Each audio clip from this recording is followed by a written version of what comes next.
Sacrifice. There's no other way to describe it. Complete sacrifice. Joseph left his manufacturing job outside of Bombay and set out with practically nothing. A bedroll, 2 shirts, a small amount of money. His goal? An area of Maharashtra so unreached that he would go door to door every day for 2 years and never meet another Christian. That God had called him there didn't mean it would be easy. The ground was hard and dry, and for years the seeds he sowed seemed to simply blow in the wind and take no root. When I came, I had almost nothing. By His grace, the Lord provided a room for me in this very hostile community. There was nothing in it, only what I carried with me. I was trusting the Lord to provide, believing He would raise up a church. I just didn't know how long it would take. It was very hard ground. For such a long time, there was no response from the people. Even after months of hard work, still nobody came to Christ. Finally, I decided to begin fasting for a change in people's hearts. 10 days. No response. No food. 20 days.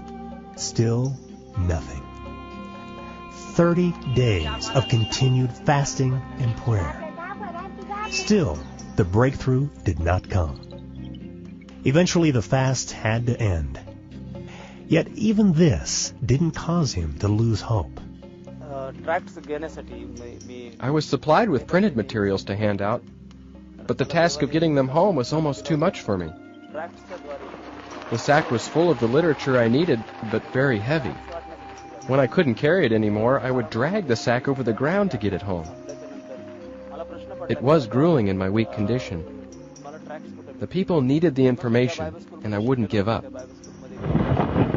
When I finally got home, I started taking the tracts to the people.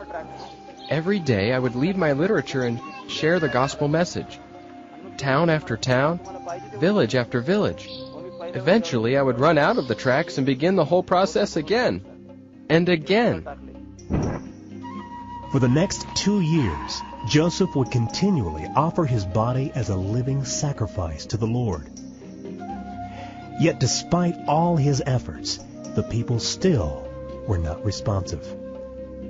When he was not out sharing with people, he would return to his empty room and read his Bible and pray.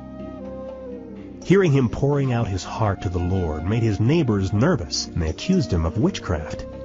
For his safety, he was forced to find somewhere else to pray. It was then he began climbing to the top of a deserted hill about a mile from his home. God provided this quiet place of solitude.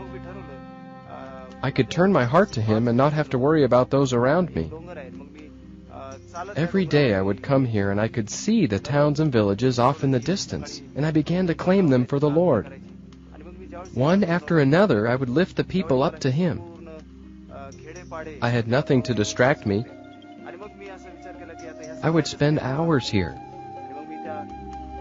When it seemed the soil would produce no fruit, Joseph found strength on this hilltop. Somehow I would continue. From town to town, from village to village, I walked and spoke with the people. But no one would listen. Eventually, I thought I would go to the outcasts of society like Jesus did.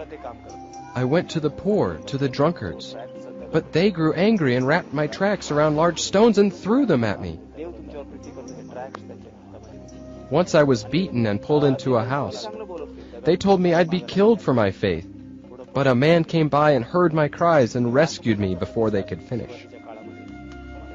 After the end of 2 years, Joseph was almost broken. I cried out to God to send me somewhere else, anywhere.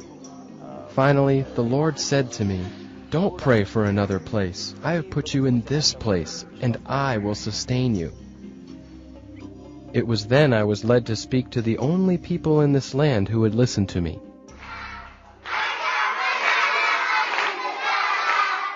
I had talked with everyone else, and they had rejected me. But the children responded differently. They listened. They embraced what I was telling them.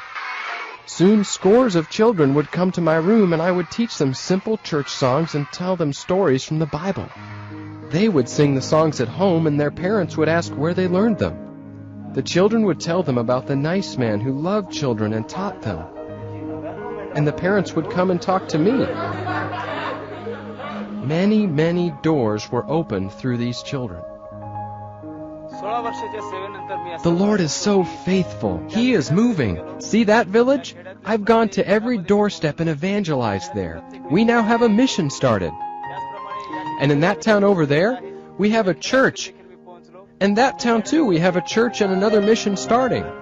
That town, and that town, and that village over there, I visited all these towns, every house with the good news of Jesus Christ. 16 years later, Pastor Joseph has evangelized more than 165 towns and villages. The Lord has helped him plant an astounding 25 thriving churches and another 28 vibrant mission stations, all where the gospel was previously unknown. With his love for the Word of God, Pastor Joseph also helps run the GFA Bible School based in his area to help raise up more strong Bible-based pastors to lead these young churches. He also continues to meet and teach those who first listened to him. The children. 16 years ago, Pastor Joseph could have left this district, but instead, with a dedication and sacrifice beyond what many could bear, he bowed his head to the will of the Lord. And now he is able to look out over many towns and villages that will be forever changed by the good news of Jesus Christ.